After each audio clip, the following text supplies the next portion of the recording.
Ekonomsko izkustvo vladavine Josipa Broza Tita je porazno. V bistvu se je njegova vladavina končala tako rekoč v ekonomskem bankrotu. Jugoslavija je v začetku 80. let zabredla v izjemno dolžniško krizo. Zunanji dolg je znašal 20 milijard dolarjev, nenazadnje te dolgove Titove Jugoslavije odplačuje tudi Republika Slovenija kot sukcesor, naslednik tega. Živeli smo v nekem utopičnem socialističnem projektu, ki se je pa na koncu dneva žal izkazal za distopijo, se pravi za neko negativno utopijo, kjer preprosto sistem ni bil sposoben prebivalcem zagotoviti zadovoljive življenjske ravni. Ekonomska izhodišča v letu 1991 so bila determinirana s 5 desetletji socializma oziroma samoupravnega socializma.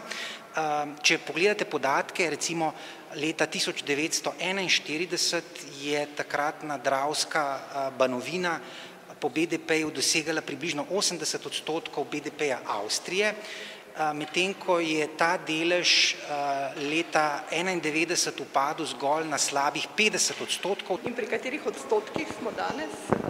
Poglejte, prav zelo nismo, približno za 10 odstotnih točk smo na boljšem, se pravi, vendarle se je v obdobju 1991-2008 zgodila realna konvergenca.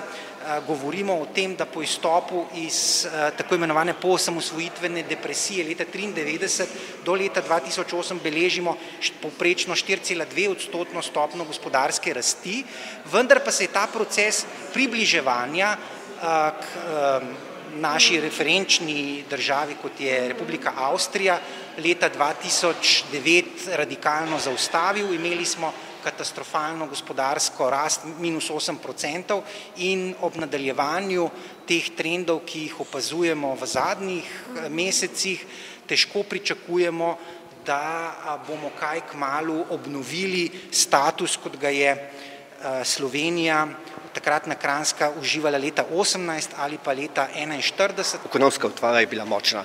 Je pa seveda Tito znal takole krmariti med vzhodom in zahodom, da so mu vsi pomagali, ker so vsi razumeli, kako je pravzaprav Jugoslavija potrebna. Logično je, da je, ko se je zgodilo, da Jugoslavija več ni bila potrebna, in to se je zgodilo seveda z razpadom Sovjetske zveze, so jo pustili propasti. Zakaj šel on v Moskvo? Hotel postati generalni sekretar. Tito je celog života stvarao mitose.